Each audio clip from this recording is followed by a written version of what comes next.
beer. But this isn't your average red cup beverage. Three Floyds brews handmade crafts from everything from cherries to chocolate. And for one day each spring, they unleash a special product, Dark Lord. It's going to be a very, very thick, viscous beer. It's going to have a huge mouthfeel. It's going to have a lot of intense roasted flavors in it, almost like a little bit of umami, a little bit of some very dark caramel, a little bit of cocoa nibs, baker's chocolate, a ton of coffee. The event has grown in popularity over the years, and the 6,000 tickets to the 2011 bash sold out weeks before the event. It grew organically.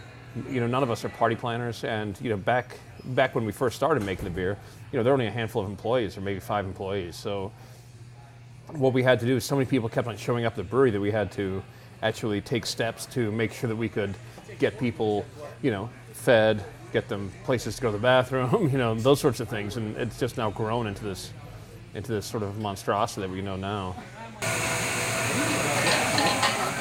Three Floyds produces more than 15,000 barrels of its unique beer each year, with seasonal releases that Struve says are in high demand.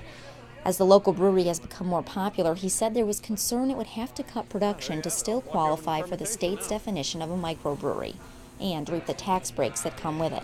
It said that a microbrewery is 20,000 barrels, and now we're coming up rapidly upon that. And they said once you're no longer a microbrewery, you can't have a pub, you can't have a tasting room, and we got a lot of employees, and we're generating a fair amount of revenue that equates into tax dollars for everybody. And I don't see why they would want to, in this current climate, why they would want to stifle a local business. Three Floyds was a vocal critic to the law, and as the largest microbrewery in the state, its employees went to Indianapolis to testify against it. Earlier this month, the State House and Senate voted to increase the 20,000 barrels per year limit. Now Struve says the company can continue to expand. But at the end of the day, he says Three Floyds will always keep its neighborhood pub atmosphere. We have grannies coming in here. We're like, oh, Dreadnoughts, I love it. It's awesome. If you plan on checking out Saturday's event, gates open at 10 a.m. There's a 4-bottle limit of Dark Lord per person, going for $15 a pop, cash only. And the alcohol content is relatively high, so remember to designate a driver and enjoy responsibly while supplies last.